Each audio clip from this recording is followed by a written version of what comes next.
En los confines del borde exterior convergen rutas espaciales, aún no cartografiadas. Ahí, múltiples especies extraen recursos vitales para el Imperio. Tras el fin de las guerras Krón y bajo el férreo control del Emperador, estos recursos son esenciales para la maquinaria de la Armada Imperial.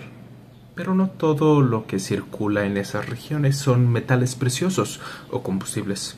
Entre susurros y registros velados se cuentan leyendas de una especie enigmática, los Chiss, humanoides de piel azul y ojos carmesí que tienen una aura casi antinatural. Tienen propósitos misteriosos, tanto como su poder estratégico. Esta es la historia del comienzo del primer encuentro con Tron. Bienvenidos al Color de las Letras, mi nombre es Fernando Martínez. El libro que exploraremos hoy es Star Wars Tron, escrito por Timothy Zahn. Esta novela fue publicada el 11 de abril del 2017 por la editorial Del Rey Books y marca el regreso oficial del personaje Tron al canon de Star Wars. ¿Por qué es canon? Bueno, pues porque fue escrito tras la adquisición de Lucasfilm por Disney y su contenido fue aprobado como parte de la continuidad oficial. Además, Tron fue reintroducido en la serie animada Star Wars Rebels, lo que consolida su estatus en el universo actual. El libro cuenta con 29 capítulos y un epílogo, sumando un total exacto de 400 páginas, al menos del libro que yo leí. A lo largo de sus páginas conoceremos tres figuras claves. Una es Tron, el Laivanto y Arrida Price. La historia comienza cuando el Strike Fast, una nave imperial, aterriza en un planeta desconocido tras detectar una especie de cajas con símbolos Sivisti, un idioma que solo puede ser traducido por un joven cadete proveniente del borde exterior, el Laivanto, quien está de camino a convertirse en un técnico almacenista para el Imperio. Cerca del lugar encuentran un caza estelar Begwin y eso activa las alarmas. Al inspeccionar la zona se encuentran con un traje imperial colocado con un espantapájaros.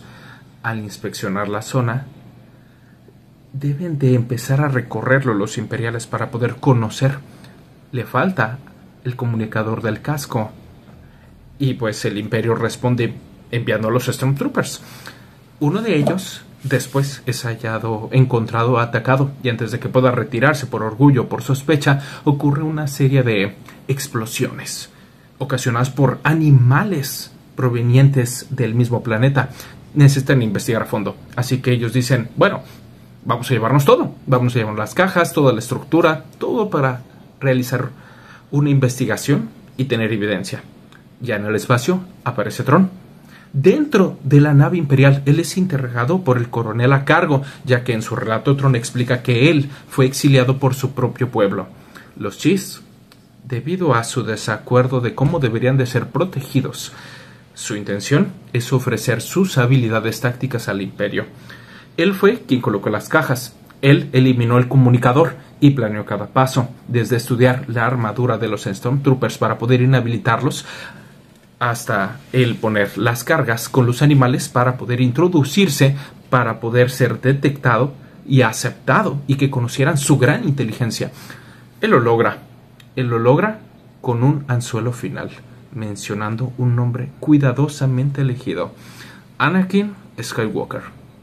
Este tipo de estrategias ingeniosas y calculadas y a veces moralmente ambiguas es una constante en el actuar de Tron, ya que él, desde estudiar el comportamiento de buitres droide para estudiar su conocimiento en el combate, hasta el infiltrarse como contrabandista para poder acercarse al enemigo más grande de la historia, él sabe que su inteligencia es la parte más importante para poder relacionarse con el Imperio. Él necesita un puente.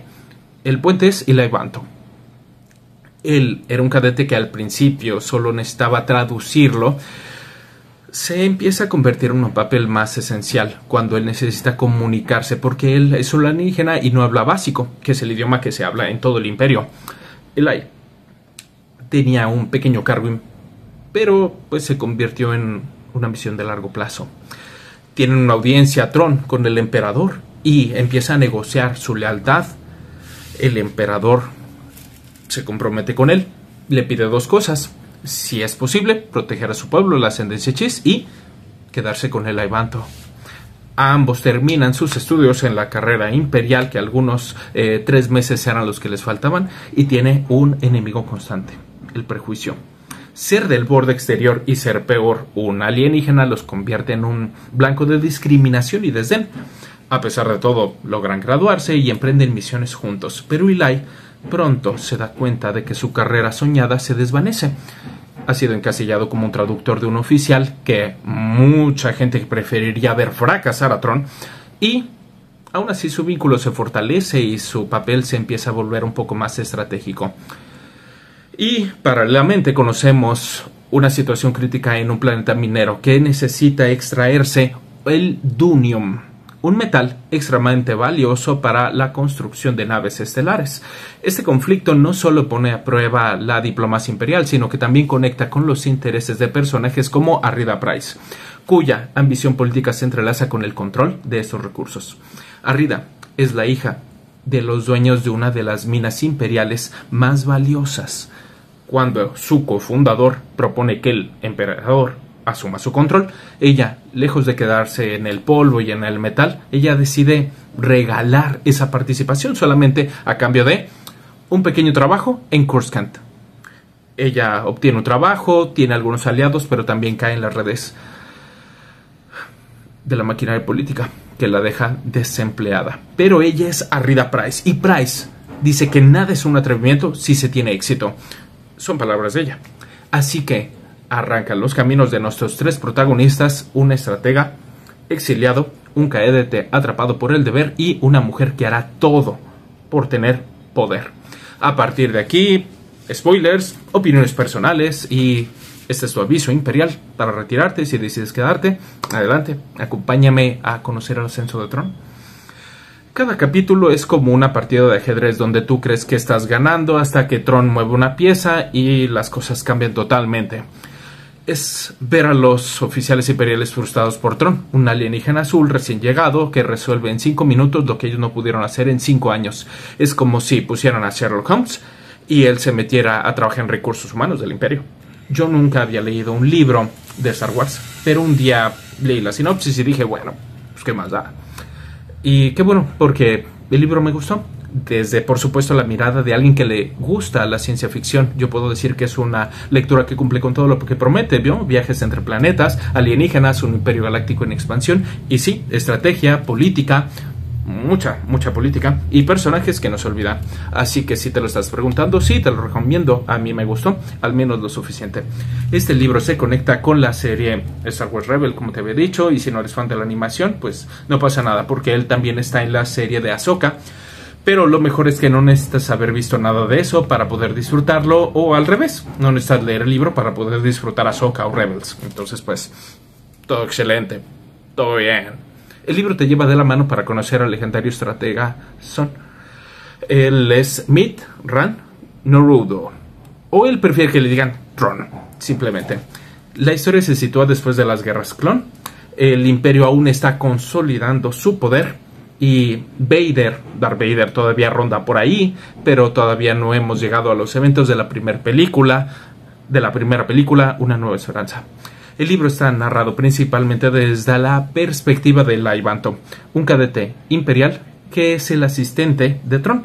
Pero hay un detalle sabroso, y es que cada capítulo inicia con lo que parece ser una reflexión táctica, pero al final descubres que es un fragmento del diario de Tron, leídos por el mismo Aibanto. Yo no lo vi venir, pero eso me encantó. El mejor personaje, por supuesto, es Tron. Su mente es aguda.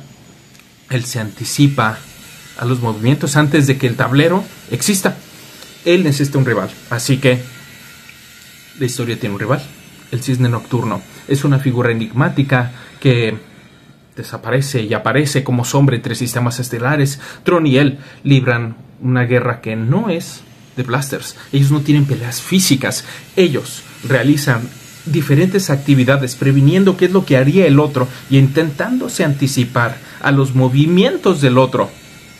Entonces, pues, tienen acciones que desembocan otras acciones porque saben cómo sería el otro. De hecho, estudian mucho la política y mucho el arte para poder conocer cómo es el otro. Y eso es lo que lo hace tan fascinante. No son hechos, son prevenciones. Entonces, en uno de sus duelos, el cisne nocturno deja un rastro deliberado. Tron lo sigue y lo utiliza para desmantelar a unos caciques que traficaban con sustancias enervantes. Y más tarde el propio cisne le confiesa que él se alió brevemente con ellos solamente para poder exponerlos, porque sabía cómo Tron respondería exactamente. Así que, como él dejó esa estela de forma a propósito, te das cuenta y te sacó de ese momento, porque el supuesto villano se preocupa por la gente del borde exterior. Y nos encontramos con el corazón del libro. Tron no es un imperial por convicción, y eso lo deja muy muy claro. Para él el imperio es solamente una herramienta, es una plataforma que le va a permitir proteger desde el exilio a su pueblo, la ascendencia Chiss.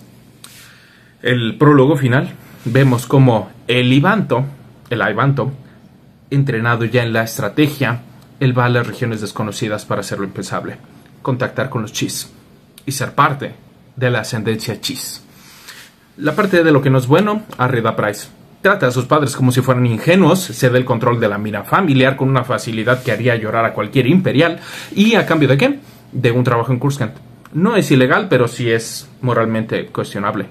Y bueno, ese es solo el comienzo. Por ejemplo, mientras el cisne nocturno extrae un metal valioso en el nuevo planeta en donde viven sus padres, porque se tuvieron que mover de su planeta de origen, reciben el Quimera, que es la nave que comanda ahora el mismo Tron.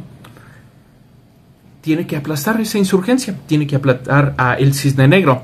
Entonces Arrida Pryce dice: voy a salvar a mis padres. Ella decide ir personalmente para conseguir información, y al mismo tiempo ella mata a un imperial dentro de la casa de sus padres. Lo asesina. Quiere borrar su evidencia, entonces decide ocasionar una serie de explosiones, y hay diferentes víctimas e inocentes mueren. Sí tuvo una evolución, pasó de ser una joven crédula y convertirse en una persona despiadada, una mofa en potencia. Su lista de delitos incluye, según nuestros datos, es ella pues abandona a su familia, no es un delito, pero sí es terrible. Chantaje, eso lo hace varias veces. Viola secretos del Estado, abuso de confianza, portación de armas, homicidio a mano armada, robo o homicidio masivo por una explosión y malversación de recursos. Todo por poder, todo por ascender. Y, por supuesto, el premio a la mejor Teresa es para Arrida Pryce. En la sección de reconocimientos también tenemos a la mejor frase, y esa se la lleva Tron, con una entrada en su diario que resume su relación con el Aibanto. Se dice que uno debe mantener a los aliados a la vista y a los enemigos al alcance de la mano. Es una afirmación válida, pero uno debe tener la capacidad de interpretar las fortalezas de los aliados para determinar cómo usarlos de la mejor manera, y también de interpretar las debilidades del enemigo para determinar cuál es la mejor manera de derrotarlo. Pero, ¿qué debe hacerse con los amigos? Y la medalla, por supuesto, al mejor amigo imperial va para el Aibanto, con un 78% de habilidad lingüística, un 92% en retención de información, un 70% en maniobras contra rebeldes y un 100% absoluto en lealtad. El Aise ganó su lugar al lado de Tron, no por su rango, sino por su integridad. A pesar de haber sido relegado, humillado y estancado en su carrera, a pesar de haber tenido la oportunidad de comandar su propia nave, nunca lo abandonó. Y así llegamos al cierre de esta historia. El Aibanto parte a las regiones desconocidas para conocer a la ascendencia Chiss. Arrida Pryce se convierte en gobernadora de su propio planeta, y eso fue a costa de todo y todos. Y sí, el emperador es terrible. Él utiliza a Tron como una herramienta más dentro del imperio, pero Tron ve más allá. Él sabe que el camino va a ser largo, lleno de sombras, pero también cree que algún día, cuando el emperador ya no esté, si hombres como él ocupan los lugares correctos, habrá una oportunidad para lograr la paz, la prosperidad, y para que las amenazas del exterior sean combatidas, sean repelidas. Y es que toda estructura podría funcionar sí, las manos correctas lo llevan a cabo. ¿Puede el imperio ser bueno si lo guían buenas personas? ¿Puede el orden sobrevivir sin tiranía? ¿Puede el poder servir al bien común? ¿Por qué hacemos este tono cuando preguntamos cosas? Eso te lo dejo a ti. Déjame en los comentarios, ¿tú qué piensas? ¿Ya leíste Tron? ¿Te animarías a leerlo? Y si te gustó, ya sabes, activa notificaciones y suscríbete al Color de las Letras. Hasta la vista.